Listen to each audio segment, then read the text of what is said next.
जब तक हमें सत्संग की ज्ञान की समझ नहीं आती है, कहते हम किसी को सत्संग के बारे में बता भी नहीं सकते। ज्ञान तो कहते हैं जब तक सदगुरु का आदेश नहीं होता है, तब तक कहते हैं बहुत से पहुँचे हुए संत महात्मा जो होते हैं, वही ज्ञान दे सकते हैं, वही बता सकते हैं। तो इन महात्माओं जी ने क्या गलती की?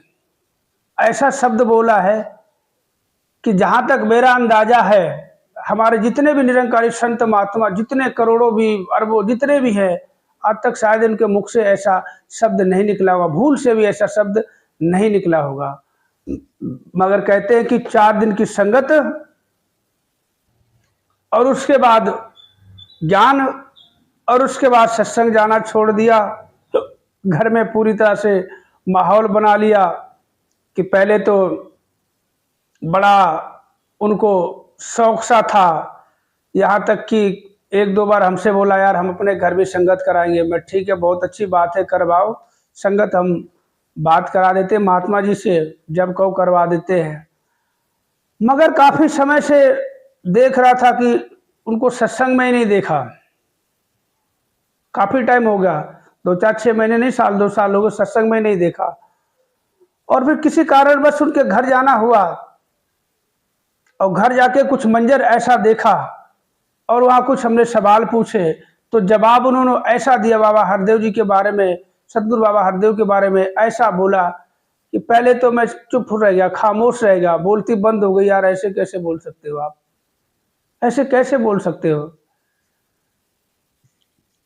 जो पहला शब्द उन्होंने बताया कि वो सही बता रहा हूँ कि अगर हमें इतनी तो सामर्थ्य नहीं है, इतनी इजाज़त नहीं है कि वैसे और कोई मिशन और कोई ऐसी वैसी जो कहते हैं बहुत संस्था है, सत्संग भी होता है, सब कुछ होता है, तो हो सकता है उनके मुंह पे तमाचा मारने वाली बात हो गई। कि सुना तो हमने, ये जो शब्द इन्होंने बोला है, ऐसे बहुत से लोगों से सुना था हमने, खबर भी मिली थी बाबा जी के बारे में, तो किसी और पड़ोसी ने बताई थी न्यूज में देख के, तो उन्होंने अपने हिसाब से बताया। मैंने नहीं, ऐसा नहीं, तो फिर दाएं बाएं से जितने भी नंबर थे सबसे संपर्क करना शुरू किया। तो किसी को पता था, किसी को नहीं पता था। जब पता चला धीरे धीरे पूरी बात तो पता चली, तो फिर हमने दर्शन भी किए बाबा जी के। तो इन महात्मा जी ने ऐसा शब्द बोला, वास्तव में एक वही बोल सकता, कहते हैं जिसको समझ नहीं आई, ना सत्संग की समझ आई। जब सत्संग की समझ नहीं तो ज्ञान कहाँ से समझ आएगा? सदगुरु कहाँ से समझ में आएगा? सदगुरु कौन है? सारी बात पूछी तो उन्होंने सब कुछ बताया मेरे को। धीरे धीरे मेरे ही रंग में रंग गए, जो मैं कहता गया कि हाँ ये तो ठीक है, वो तो बात ठीक है। मगर शब्द उन्होंने जो पहला शब्द बोला, तो सही बता रहा हूँ कि झिझोर के रख दिया, आत्मा को झिझोर के रख दिया, मन को बेचैन कर दिया कि यार ऐसे कैसे बोला। तो मैं आपको सारी बात बताने वाला हूँ मैं कि वास्तव में कि सोच ही हमारी अच्छी नहीं है, नज़रिया ही अच्छा नहीं है, तो कहते हैं कि हम समझ कैसे सकते हैं? सत्संग हम चाहे रोज जाए, अगर हमारा वो नज़रिया नहीं बनता, हमारी सोच नहीं बनती, हमारे कर्म नहीं बनते, तो ना तो हम बदल सकते हैं, ना हमारा नज़रिया और ना हमारे हालात बदल सकते हैं। तो कुछ दिनों की संगत के बाद ज्ञान लेना और फिर बाबा जी के बाद सत्संग छोड़ देना, और उसके बाद जब दर्शन होते उनके घर पे जाके किसी कारणवश जाना होता है, तो जवाब में कुछ ऐसा जवाब दिया कि बस पूछो नहीं। तो बताने से पहले सभी निरंकारी संत महात्मा भाई बहन माताओं के चरणों में प्यार भरा नतमस्तक होके धन्यवाद जी, और जो मेरे मित्र भाई है, सब्सक्राइबर भाई, सभी को मेरा प्यार भरा नमस्कार। तो जो वीडियो पहली बार देख रहा है, चैनल को सब्सक्राइब जरूर करें, लाइक करें, और कमेंट में आप ये जरूर बता दिया करो कि आप कहाँ से बोल रहे, ताकि हमें भी पता चले कि हमारे कहाँ कहाँ के संत महात्मा हमें देख रहे हैं। अच्छा लगता है जब समय मिलता है तो खुद कमेंट का जवाब भी देता, और कईयों से पूछ लेता आप कहाँ से हो, कईयों तो बता देते, बहुत अच्छा लगता है। तो चलते आए, एक एक बात आपको बताता हूँ, वीडियो में शुरू से एंड तक बने रहना। गर्मी का समय था, अभी तो सर्दी चल रहा, पिछली जो गर्मी बीत गई तब की बात थी। मैंने सोचा ये बात भी चलो डालता हूँ। कहते जब सत्संग की मर्यादा में हम रहेंगे और सत्संग हम मन से करेंगे, हर बात को सच समझेंगे कि चाहे बहन के वचनों में आया हो, चाहे कोई महापुरुष को समय मिलता है अपने विचार रखने का, उनके मुख से आया हो, हर एक बात सत्संग में जो भी आती है सब हर किसी के लिए भले के लिए आती है। जितने संत महात्मा बैठे होते हैं सभी के लिए वो शब्द होता है और सभी के हित के लिए होता है। कहते बस सब सिर्फ हम सत्संग चले गए, नमस्कारी करके बैठ गए और बाद में प्रसाद ग्रहण कर लिया, हो गया सत्संग, ये सत्संग नहीं है। ऐसे ही एक हमारे बहुत अच्छे कहते दिल के तो हीरे हैं, उनमें कोई चतुराई नहीं, चालाकी नहीं, होशियारी नहीं, किसी के प्रति बुराई नहीं, मस्त रहने वाले हैं, मगर उनको समझ नहीं आई। उनको भेजने वाले तो मुबारक है जिन्होंने सत्संग का रास्ता दिखा दिया और बीच में फिर छोड़ दिया उनका साथ। अगर साथ पकड़ के रहते तो शायद इनके मुख से ऐसा शब्द नहीं निकलता। तो गर्मियों का समय था, अपनी इस एरिया में दुकान है तो घर जाना हुआ, तो मैंने सोचा पानी ले आता हूँ, ठंडा पानी के चक्कर में इनके घर पे जाना हुआ। तो देखा भाई साहब मिल गए, तो उससे पहले भी कई बार आना जाना हुआ। तो उनके घर पे फोटो बाबा जी की लगी, देखी, पहले भी देखी, तो बहुत समय से देख रहा था, फोटो लगी थी। तो जब गर्मियों में उनके घर जाना हुआ और देखा कि फोटो नहीं है,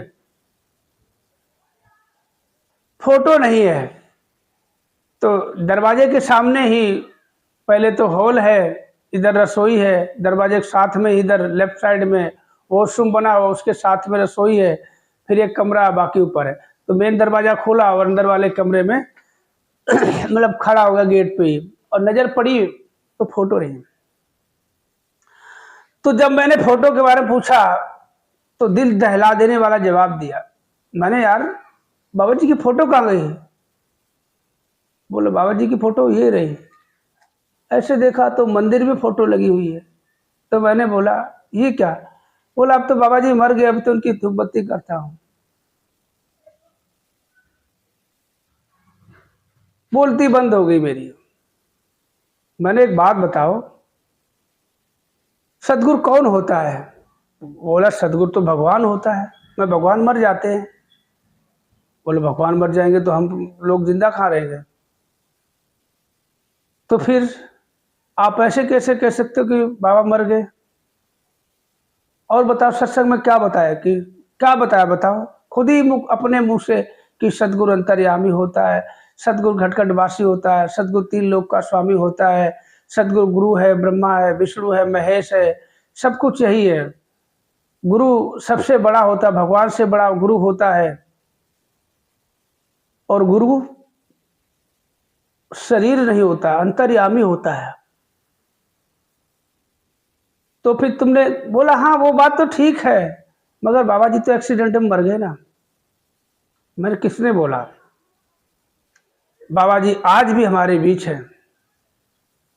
सदगुरु कभी मरता नहीं, क्योंकि शरीर मरता है, सदगुरु कभी नहीं मरता। कि माया मरी न मार राम, मर मर गए शरीर। तो ना राम कभी मर सकता है कि ये तो आदि सच जुगादि सच है भी सच, नानिका होशी भी सच। तो बहुत समझाया। मैंने बोला ये मंदिर से फोटो हटाओ और फोटो बाहर लगाओ। बोला ठीक है लगा लेंगे। मैंने अभी लगाओ, बोला अभी काम करने के बाद लगा लूंगा। उसके बाद जाना नहीं हुआ। अभी तक पता नहीं कि लगाई है बाहर या नहीं लगाई है, उसके बाद हम गए नहीं। तो फिर मैंने समझाया तुमने काफी दिनों से सत्संग का रास्ता भी बदल दिया। बोला क्या करें, अब मन नहीं करता। बाबा जी थे तो अच्छा लगता था, मन करता था। मैं आज भी बाबा जी, एक बात बताओ, बाबा जी को आपने कितनी बार देखा साक्षात? बोला एक दो बार देखा है, जाना हुआ एक दो बार देखा, बाकी तो सत्संग में। सत्संग में कौन दिखता है? वही कहते हैं लोग आते हैं, बहनें आती हैं, भाई आते हैं, महापुरुष आते हैं। तो बस बाबा जी की फोटो देखी है ना, बाबा जी जैसे पहले थे वैसे आज है। बोला वो ठीक है, मत सत्संग जाया करो। बोला अब वो थोड़ा सा टाइम की थोड़ा सा हेरा फेरी हो गई। मैंने एक बार तो जाया करो हफ्ते में। बोला देखो जाएंगे। उस दिन से लेके आज तक फिर मैंने बात नहीं की, क्योंकि जब भी बात करो वैसे आते जाते मिलते हैं, हाय हेलो हो जाती है, राम दुआई हो जाती है, मगर वो बात नहीं है। तो मैं तो यही कहूँगा कि सत्संग बहुत ही दुर्लभ चीज है, बहुत ही दुर्लभ चीज है। ये बड़ी किस्मत से मिलता है, हर किसी को नसीब नहीं होता सत्संग, और जिसको मिल गया वो समझो तर गया। कहते हैं कि एक आज के समय की बात कर रहा हूं, सरकारी नौकरी, बड़े से बड़े बड़े पढ़े लिखे पड़े हैं, बहुत बड़े विद्वान पढ़े हैं, इतनी इतनी डिग्रियां लेके घूम रहे हैं, सरकारी नौकरी नहीं मिल रही है। और जिसको मिल गई उसको समझ जिंदगी पार हो गई। अब उसको कर्म क्या करना चाहिए कि बड़ी मुश्किल से मिले यार, हमसे तो बड़े बड़े तुर्रम खा लखपति घूम रहे, हम छोटे से आदमी, हमें सरकारी नौकरी मिल गई, परमात्मा की देन है। तो संभाल के रखो। सबसे बड़ी कीमती चीज है आज के समय की बात करता हूं, सत्संग। सत्संग में हमें वो हर एक चीज मिलती है जो कहते हैं कि इस दुनिया से रुखसत होने के बाद हमारे काम आने वाली है। सबसे बड़ी जो दौलत है हमारी, जो ये परमपिता परमात्मा, ये परमपिता परमात्मा निरंकार जो हमें मिल गया, कहते हमारा स्वामी मिल गया, एक पत्नी को एक पति मिल गया, कहते भूखे पेट को निवाला मिल गया, और भटके मुसाफिर को राह मिल गया। राह तो छोड़ो, मंजिल मिल गई। जब राह अगर आपको मिल गई, उस रास्ते पे चलते जाओगे तो मंजिल तो अपने आप ही हासिल हो जाएगी। और फिर हम मनमती करके अगर सत्संग का रास्ता छोड़ देते हैं, वास्तव में हम बहुत ही कहते अभागेपन वाली बात करते हैं। मैं तो कई बार सोचता हूँ कि पता नहीं कौन से मेरे कर्म रहे होंगे। हो सकता पूर्व जन्म कोई, पिछले जन्म के कोई ऐसे भूले भटके कोई अच्छा कर्म कर दिया हो, या इस जन्म में कोई भूले भटके कोई ऐसा काम कर दिया हो जिससे हमें ये सत्संग मिला, पूर्ण सद्गुरु मिल गया, पूर्ण परमात्मा के दर्शन हो गए। कहते ना जाने कितना वही बात हो गई ना। इससे पहले क्या कर रहा था कि पत्थरों को खुश करने के लिए, एक शेर सुनाना चाहूंगा, पत्थरों को खुश करने के लिए फूलों का कत्ल कर आए हम, और गए थे अपना एक पाप मिटाने, एक और पाप कर आए हम। बस यही हम कर रहे थे, और बहुत परेशान, दुखी का दुखी रहता था। जरा सा कुछ काम बन गया तो फूले ना समाये, और थोड़ा सा बिगड़ गया तो ऐसे लगा कि सब कुछ उजड़ गया, भयभीत हो गया। अब कहाँ जाऊं, पत्थरों पे मत्था मारूं, किसको, फोटो में रोना धोना, मंदिर जाना, परेशान का परेशान। कहते हैं जब लगन अच्छी होती है, निस्वार्थ लगन होती, परमात्मा को पाने की लगन होती है, तो परमात्मा दर्शन दे ही देता है। हमें किस तरह से परमात्मा ये मिला है मैं आपको फिर कभी बताऊंगा। वास्तव में बहुत ही मुबारक के पात्र है। आज किसी कारणवश से कई साल हो गए, 2-4 साल 5 साल हो गए, उन महात्मा के दर्शन नहीं हो पा रहे हैं, क्योंकि एरिया ही चेंज हो गया है। रहना तो उसी एरिया होता है, मगर दिन में तो उधर होता नहीं हूँ। सुबह निकल जाता हूँ, रात को जाता हूँ, काम की वजह से। काम कहीं और है, रहना कहीं और होता है, तो दर्शन नहीं हो पाते हैं। तो मैं तो कहता दातार कृपा करे उन महात्मा जी को हर तरह से सुख देना, जिन्होंने ये हमें एक मिशन, निरंकारी मिशन, जो एक धाम है, ये परम सुख, हर एक परम सत्ता, मतलब यहाँ वो हर एक सुख है। यहाँ कहते भौतिक सुखों की तो हम कामना ना करें, क्योंकि भौतिक सुख तो हमें अपने आप ही मिलते जाते हैं। हमारे मन में कामना आती है और काम पहले हो जाता है। वो बात अलग है कि हमारे मन में अगर विश्वास नहीं है तो हमारा मन डावाडोल होता, हम दुखी हो जाते हैं। परमात्मा हमें कहाँ ले जाना चाहता है, अगर हम सीधे सीधे रास्ते चलते चले जाए तो वास्तव में दाएं ना देखे बाएं ना देखे, बस सदगुरु जो हमें बता रहा, बस उसी रास्ते हम चलते जाए। जो वचन आते हैं हम उस पर चलते चले जाए। वास्तव में जितने कंकड़ कांटे होंगे सब अपने आप फूल बन के तुम्हारी राहों में बिछा दिए जाएंगे। जो कांटे होंगे वो फूल बन जाएंगे, कंकड़ होंगे वो भी फूल बन जाएंगे। और रास्ते में देखो कितना मजा आएगा, चल के तो देखो कि गुरमत के रास्ते पे चलना बहुत कठिन है, बहुत कठिन। वास्तव में कहना आसान है, सत्संग करना, सेवा करना और सुमिरन करना बहुत मुश्किल है। जैसे इन महात्मा ने देखो किया। अब तो बस ऐसे आते जाते, और भाई साहब क्या हाल है, राम राम कर लेता हूँ, क्या करें। 2-4 साल हो गए जब से बाबा जी गए, कुछ संगत तंगत सब छोड़ दी। किसी तरह पहले आना जाना लगा रहता था।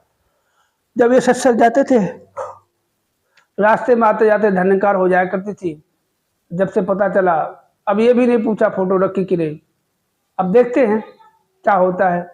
तो आप कमेंट करके जरूर बताना कि वीडियो कैसा लगा, हमने जो उनके बारे में बताया आप जी को कैसा लगा, और क्या करना चाहिए हमें सत्संग सेवा सुमिरन के प्रति, हमें सदगुरु के प्रति हमें कैसा रहना चाहिए। आप जी हमें भी देखो, आप जी से जो सीखा है वही बच्चा बोलता, आप जी का दास है, जो आप जी के चरणों से सिखलाई मिली है वही सीखता हूँ। बस बैठ के वीडियो बनाता हूँ, आप जी के सामने शेयर कर देता हूँ। कभी किसी संत महात्मा की कोई बात आ गई सामने, कभी बहन की आ गई, कभी अपनी कोई घटना हो गई परिवार की, बस यही वीडियो बना के डाल देता हूँ मैं। तो आप जी कमेंट करके ये जरूर बता दिया करो। आज इस वीडियो में बता रहा हूँ कि आप कहाँ से जी बोल रहे, बहुत खुशी मिलेगी कि हमारे महात्मा जी हमें कहाँ कहाँ देख रहे हैं, तो बहुत अच्छा लगेगा। तो सभी निरंकारी संत महात्मा भाई बहन माताओं के चरणों में प्यार भरा